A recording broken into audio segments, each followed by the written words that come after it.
హరి ఓం. భగవద్గీత జ్ఞానయజ్ఞము. ఈరోజు మొదటి అధ్యాయములో 19వ శ్లోకం. సఘోషోధార్తరాష్ట్రాణం హృదయాని వ్యధారయత్ నభశ్చ పృథివీం చైవ తుములో వ్యనునాదయన్.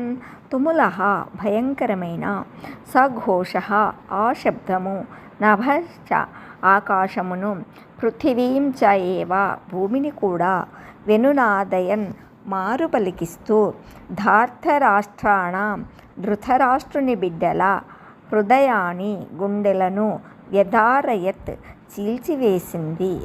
భావం: పాండవులు భయంకరంగా శంఖాల్ని పూరించారు. ఆ శబ్దాలు భూమ్యాకాశాలను ప్రతిధ్వనింపచేశాయి. ధృతరాష్ట్రుని బిడ్డల గుండెల్లో దడ పుట్టించాయి. వివరణ: పాండవుల కన్నా ముందే కౌరవులు శంఖనాదాలు వినిపించారు. ఆ శబ్దాలకు పాండవులు చెలించలేదు.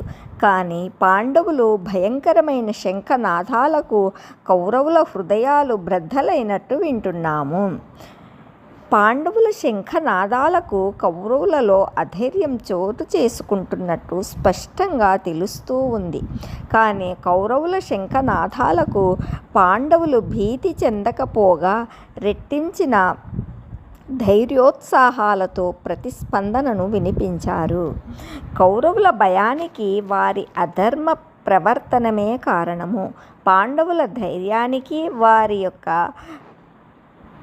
ధర్మ ప్రవర్తనమే కారణం. గతంలో ఆర్జించిన పుణ్యమే కారణము అని ఈ శ్లోకం ద్వారా తెలుస్తుంది.